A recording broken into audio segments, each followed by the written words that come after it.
a pluma leve das paixões que vem de dentro. Tu vem chegando pra brincar nos meus quintais.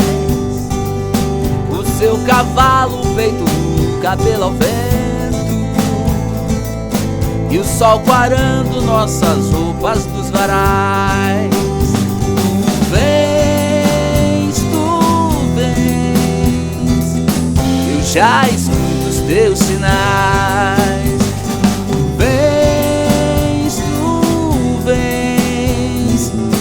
eu já escuto os teus sinais.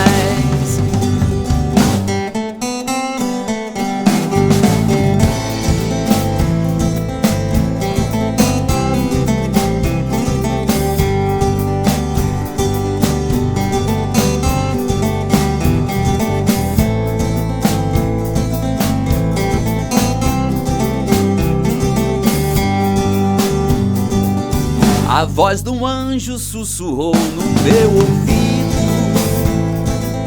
já não duvido, eu já escuto os teus sinais, que tu virias numa manhã de domingo, e te anuncio nos sinos das catedrais. Tu vens, eu já escuto os teus sinais.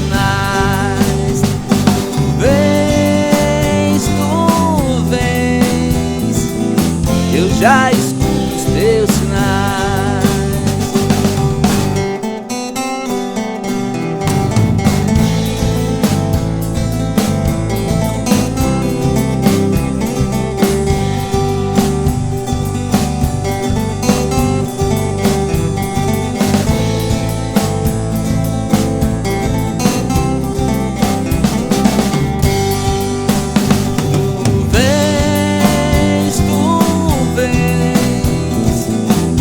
Já